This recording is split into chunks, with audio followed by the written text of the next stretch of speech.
What is up, members of my collector corps? It is I, Super Mariozilla, or you could call me Vinny, and today we will be taking a look at the S.H.MonsterArts Godzilla 1972 version.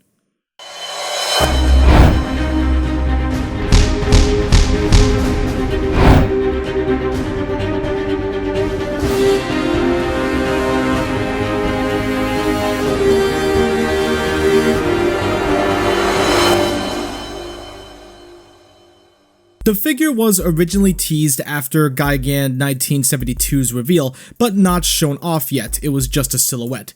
When the figure was revealed, a bunch of collectors, including myself, were excited. Except this figure seemed to have Gigan 2004 syndrome, not being able to close his mouth all the way. Whether it was due to poor engineering or the teeth being too big, no one knows. Collectors were also not happy about the price of the figure. The figure clocks in at an MSRP of $100. $100 and only one accessory. Yeah, he also comes with an accessory, which I'll go over later in the video. When the figure was released, collectors were really worried that this would be another quality control disaster akin to Godzilla 2023. Thankfully, that was not the case. The figure seems to have turned out just fine, relieving collectors, including myself. Some collectors are even saying this is probably the best Showa-era Godzilla in the line so far. Where do I stand? And is this figure worth your money? Well, let's not waste any more time and see if this figure is worthy of a spot on your Showa Godzilla shelf. So Godzilla has a greenish sort of hue on him, matching how he appeared in the movie. Honestly, I would have preferred a more charcoal gray, but this isn't a bad look either. It still looks pretty nice. There's also some blending on the front of the body of Godzilla where his giant chest bone thing is, and his dorsal plates are silver. That also looks really nice. I love that, in all honesty. His eyes are symmetrical as well, thank God, and his teeth, not the best looking, but it's also better than what we're used to seeing. So that's good. Could it have been better? Sure, but it doesn't look bad either. Now, one issue is that the mouth can't close all the way, which is what the suit was able to do, so this figure misses the mark on 100% suit accuracy. But other than that, the head still looks really nice. The whole figure looks good. Sculpt-wise, it is great. The amount of details worked in to help match the look of the suit is unsurprising. If that is one thing Bandai consistently nails, is the sculpt work of the figures. The claws feature some shading and are a bone yellow color, same with the toe claws. It looks good. Not seeing any paint slop. Unfortunately, what is sloppy is when you reach the end of the tail. They just stopped painting whatever dorsal plates are on the end of the tail. No paint, it's just sculpt. It's empty, which I can't tell if that was lazy or if they were afraid of messing that up. Either way, I'm docking points for that, since it doesn't look good at all. That's my only issue, really. I don't really have any other problems, and I'm not seeing much quality control issues as well.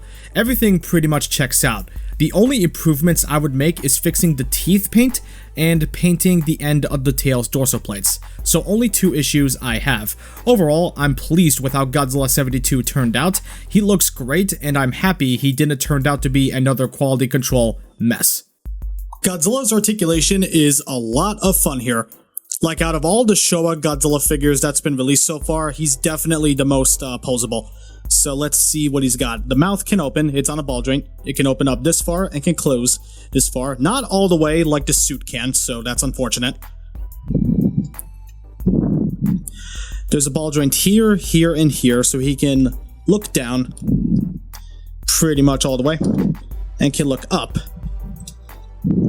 Well, can't really look up far at all. But he can lean and look side to side. The dorsal plate right here is attached on a weird hinge joint. I'm not sure what it is, but either way, it can move for adjustment reasons. There's a ball joint here and here, so he can crunch forward really far. He can crunch forward about this far, which is really good. And backward, he cannot crunch far back at all, because this is just him standing up straight. Arms on ball joints. Can rotate. Can go out just about 90 degrees.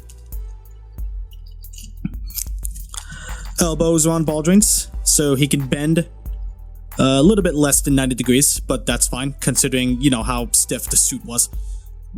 Ball jointed hands. Got a decent range of movement. Legs. He can kick his legs forward. Just about this far forward. Can kick them backward.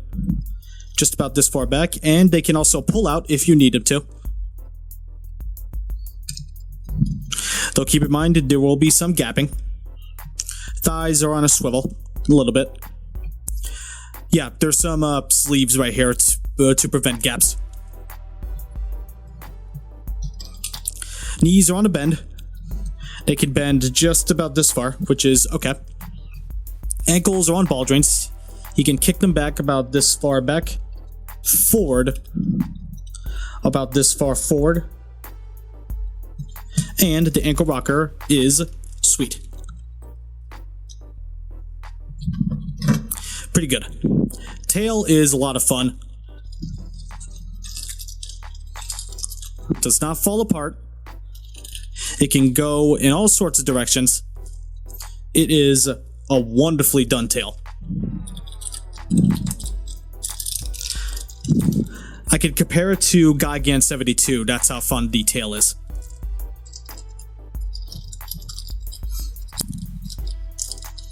This is a really fun tail.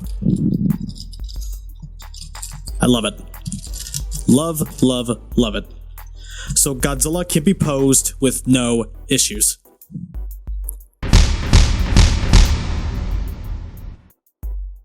It's in the nature of Godzilla figures to be careful posing them because you don't want the sculpt to always rub off against each other. You'll ruin it that way. So do be careful when posing him, but know that he is plenty posable. Now, because he only has one accessory, I'm going to go over it here. It is the bloodied head accessory for when Gigan jabbed him.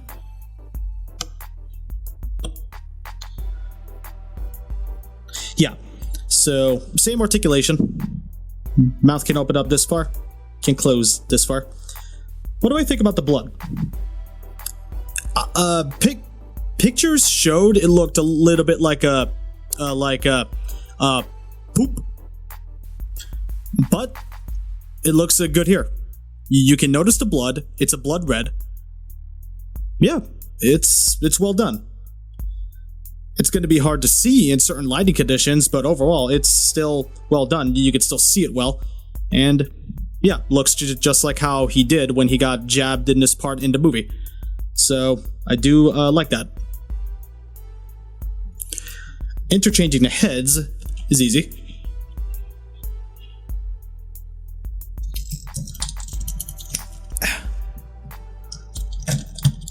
There we go.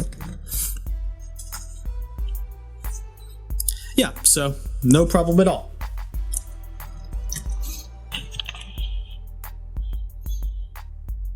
Yep, no issue. So Godzilla does not have any beam effects, unfortunately. He only has this. It's nice that we did get at least something, but you know, a beam also would have been nice to help match the price point. But you know, I do like the bloody head. It's nice. Just, I wish it costed less. Because, you know, expensive. Needed more accessories. Why was this all we got? Yeah. Here's a size comparison with other figures you may or may not own. Godzilla scales well with other monsters, including his foe, Gigan. Unfortunately, other monsters like Hedorah, tough luck. He unfortunately is a bit taller than some other Showa monsters. Others he scales with just fine, just keep in mind, it's not all the figures he scales well with. It's mostly just Gigan. So I ended up really liking this figure. It turned out really nice. Do I agree with this being the best Showa Godzilla monster art so far? I'd say so. I had a lot of fun with them, more than Godzilla 64 and 62 combined. Godzilla 72 is a lot of fun, especially in his articulation. There's a lot of fun factor. I only have 2 issues with the sculpt and paint department, and that's it. He is just fine otherwise. and it's nice to get an accessory. Sure, it's only one thing, but it's an accessory regardless. But once again, he doesn't match the value of his price tag. This is more of an $80 figure than $100. But you know what? I don't feel completely ripped off either. I'm still happy with my purchase, and maybe you will be too. I recommend this figure if you need a Showa Godzilla. Godzilla is a great figure for sure. If that price does make you uncomfortable, then I would wait for a sale. Other than that, he's mostly worth that price. So yes, I do recommend him. I just don't think he's 100% worth his price. I'll give the figure a 9 out of 10. He's a great release, but I don't think he matches the value of his price point completely. So like I said, if you don't want to pay it in full, get him for a sale if at all possible. Lower your expectations a little bit too, and you'll love him like I love mine.